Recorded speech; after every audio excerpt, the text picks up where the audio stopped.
Hey, you guys, how's it going? I can't put on my glasses now because it's not shining from the computer. Or maybe it is still shining from the computer. Let's see. There we go. Perfect. Hey, there's my beautiful kids. Woohoo! Anyhow, by now you guys have heard about the announcement from the governor about Utah schools soft closing. I just wanted to first of all give my condolences, especially wonderful seniors. I know that it's a tough pill to swallow, but a couple things I wanted to share with you. First of all, I'm a father and I am a leader in my ward, and I'm a teacher of you guys, and all are blessings. And I know that as each of those roles, I try to make the best calls I can for the people I love and the people that are affected. So I just do want to give a quick shout out of respect and love for our governor. This is not a political invite at all. It's just simply, I know he had a very tough decision to make that affected thousands of students, especially seniors, and it's affected thousands of teachers as well. And as much as I miss you and will be very sad to not face to face, like, you know what I'm talking about, like talk and interchange with you wonderful seniors again, I still know that was the right decision as a leader that he had to make. And I think he's probably getting a lot of, sorry, I'm gonna take those off because it's still glaring, but I know that as a leader, he's probably getting a lot of flack. It's kind of like a football coach or quarterback that had to make some calls and made the right call, although it's pretty hard. So I'd encourage you not only just to support him, even though it sucks, like some of it sucks, not his decision, just the challenges that are innately included in the decision, but also stand resilient, choose to be shining and see the optimism and see that it's far better for us down the road to be healthy and alive than to participate in some of the very meaningful things, such as graduation and some things that are really important to us. And I don't think I'd be tough enough as a senior. That's why it didn't happen to me. God knows us. He knows our strengths, and he knows that you youth are resilient and creative and empowered and just a lot of good. So keep that up, William. I love you very much, and I'm pleased and will remember profoundly the experiences that we've had and the impact you've had on me. So, also, not everyone's on. So, presidents and other wonderful leaders and youth, if you know somebody who isn't on Canvas or on the Zooms yet, invite them. Now's a perfect time for them to be engaged, because we really do need some spiritual and mental healing, and I know the gospel offers both. And plus, I just want to see your awesome faces.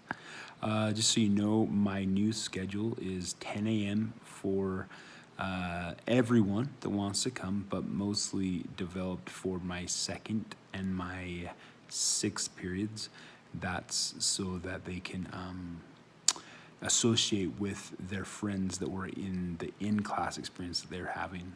And then I have my second Zoom on Fridays at noon, which will be specific for the third and seventh periods, which I instruct, so that they can engage with their classmates. But also, everyone's invited. No one's not invited. Okay, you can come to all of these if you want. My final one for the day, 3 a day each Friday, is at 1:30, and that will mostly be devised to collectively hold my fourth and my eighth period classes, again, so they can connect with each other in person, from people from when they're in-person classes, right? Anyways, I love Zooms and look forward to associating with you there. I have two quick messages. Again, first of all, maybe for the governor. I'm sure he's getting a lot of beat down on the decision that he had to make. I really feel that he did try to keep our best safety in the state as safe as possible. Maybe, I know my kids right here, we're going to write him a letter and just tell him thank you, because I know he's probably getting some severe he broke a lot of hearts, but it wasn't intentional. It's the weird time that we're in. But maybe send him a thank you note or something, just for him doing the best he can with the knowledge he has. Also, I know we're in the Book of Mormon, but I can't stop thinking of Esther. And she was a Jewish girl that lost her parents, and her cousin Mordecai took care of her.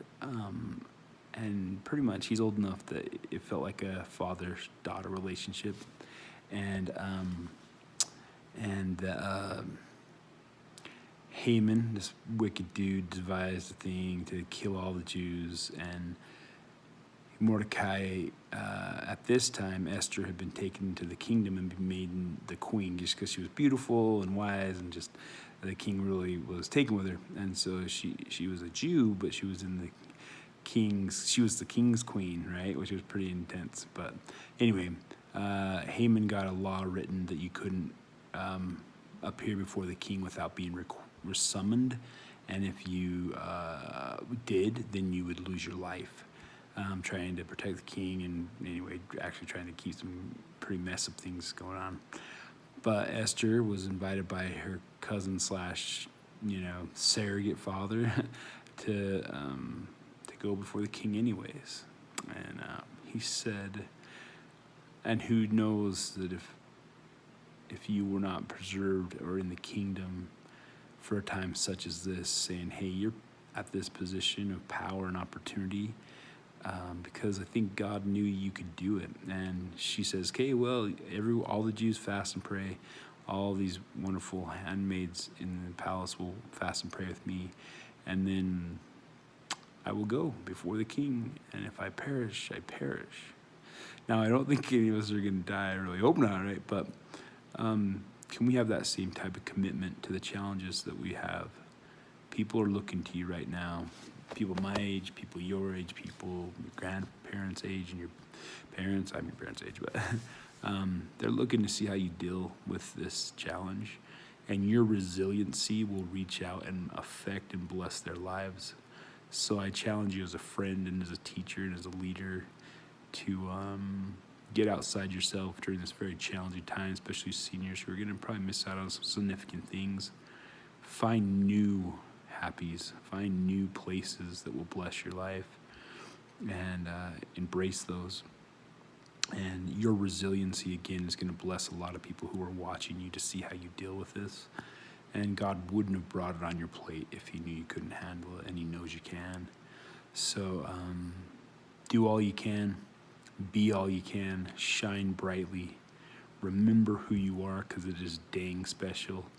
And, of course, right, the church is, that's right, true. I love you. I love you, man. I'm dying that I won't be able to see you guys face to face. Anyway, and no matter what, you're sons and daughters of God. Know that, and he loves you greatly.